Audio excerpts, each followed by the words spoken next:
તો બધાને જય દ્વારકાધીશ. કેમ છો ભાઈ? મજામાં? તો અત્યારે હું છું અજમેરમાં. એમ તો ક્યારનો આવી ગયો છું અજમેરમાં, પણ આપણે ટાઈમ નથી મળ્યો બ્લોગ બનાવવાનો. તો અત્યારે થોડોક ટાઈમ મળી ગયો છે, તો અત્યારે મેં જમવા જઈએ છીએ અજમેરમાં. તો અત્યારે મારું કામ ચાલુ છે કિશનગઢ એરપોર્ટમાં, બરોબર.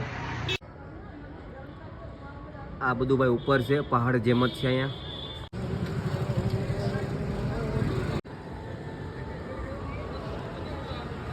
અત્યારે ભાઈ આપણે ઓલી દરગાહ છે ને અજમેરમાં, જે વખણાઓ, ત્યાં આપણે આવી ગયા છે અત્યારે, પણ દર્શન કરવા તો જે નથી ગયા. આપણે જમવા માટે આવ્યા છે. તમને અહીંનું બધું બતાવું, નજારો કેવો છે ને અજમેરનો.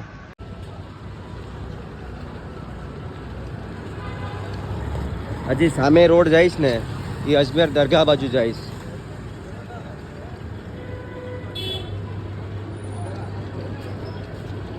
અત્યારે અમે શું જમશું ને એમાં તમને બતાવું. આવી ગયા છે ભાઈ અત્યારે હોટલમાં આપણે જમવા માટે. આપણે આવી ગયા છે જમવા માટે. તો આપણે સ્પેશિયલ થાળી મંગાવી છે, સેવ ટમાટરનું શાક ને રોટલી ને. હમણાં તમને બતાવું. ફાઇનલી અમારું જમવાનું આવી ગયું છે, તમને બતાવો અમારું જમવાનું. આ છે મારું જમવાનું. અજમેર દાળ, સેવા ટમાટરની સબ્જી છે, રોટલી છે, દહીં છે, સલાડ છે.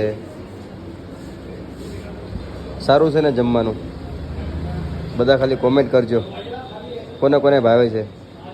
મારું શાક ફેવરિટ છે, સેવ ટમાટર અને રોટલી. ટેસ્ટ બહુ સારો છે. ખાલી કોમેન્ટમાં કહેજો કે આની પ્રાઇસ કેટલી હશે. ફાઇનલ આપણે જમી લીધું, બહુ સારું જમવાનું હતું.